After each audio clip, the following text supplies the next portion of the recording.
Coucou tout le monde, alors voilà, je suis de retour, ne regardez toujours pas ma tête, je suis à la cool, c'est encore les vacances.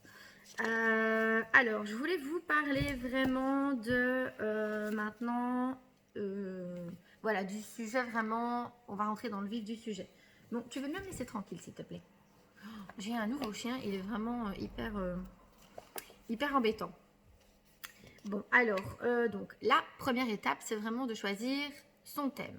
Donc, il est super important de choisir un thème avec les enfants, de choisir ce que l'on va y mettre pour chacun des apprentissages. Donc, c'est en sorte, la première étape, c'est vraiment de réaliser une carte mentale. Donc, vraiment faire une globalité pour voir qu'est-ce qu'on va y mettre, qu'est-ce qu'on va y faire.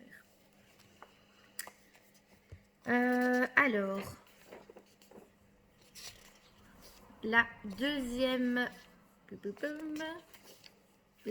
étape, c'est de choisir une farde à rabat. Donc, comme ceci, une farde à rabat. Je vais vous montrer. Hop. Vous voyez les styles de farde à rabat. Ok. Donc, un truc comme ça. Ou alors, on peut également faire... attendez, j'ai encore d'autres modèles. Par exemple, avec du papier, tout simplement. Hop, vous dessinez la forme du thème, par exemple. Donc ici, c'était sur le moulin à café. Vous voyez. Ou alors, vous pouvez faire aussi, tout simplement, une feuille A3 pliée en deux, comme j'ai ici. Voilà, ça c'est vraiment à vous de voir en fonction du thème, en fonction de ce que vous avez envie de faire. Ou alors ici, la chenille, comme moi j'ai fait ici, hop, pour les nombres.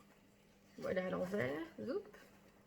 Donc voilà, donc ça c'est vraiment selon le thème, selon vos envies. Donc ça c'est vraiment la deuxième étape, c'est savoir comment on va le réaliser.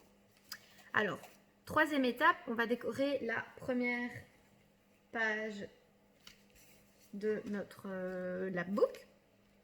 Donc ici par exemple, moi j'ai décidé de travailler donc en sciences et donc j'ai pris le chêne.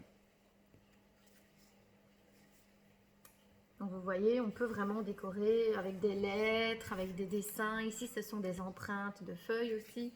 Voilà, on peut vraiment partir sur plein de choses, mais je vais à chaque fois vous montrer tous les jours un différent. Donc ici, par exemple, hop, vous voyez, là, je suis partie donc sur le livre Roule Galette. Ben voilà, je me suis dit, autant qu'on voit ce que c'est une première page de couverture, et donc où est placé le titre, la maison d'édition et je perds mes mots, et l'image de couverture. Alors ici par exemple c'est un labbook sur les empreintes en art plastique. Ben voilà, je suis partie tout simplement avec des empreintes des mains. Bon, ici c'est les miennes, mais on peut mettre celle des enfants et tout simplement le titre. Ici, la première, ben voilà, c'est vraiment le moulin à café, puisque c'est le thème que je vais parler, dont je vais parler dans ce labbook là. Donc on peut vraiment partir et varier la décoration, la première page. Donc il y a vraiment plein de choses à faire. Alors la quatrième étape, c'est vraiment voir qu'est-ce qu'on va faire. Donc comment, par exemple, je vais vous montrer un exemple ici. Par exemple dans celui-ci, comment est-ce que je peux mettre en évidence cette partie-là de l'apprentissage. Donc sous forme d'enveloppe, sous forme d'une roue, sous forme d'un petit carré qui s'ouvre. Voilà, il y a vraiment plein de choses, des petites enveloppes à ouvrir, des petites fenêtres aussi. Enfin, voilà, ça peut vraiment voir un peu ce qui correspond le mieux par rapport au thème et par rapport aussi à l'apprentissage.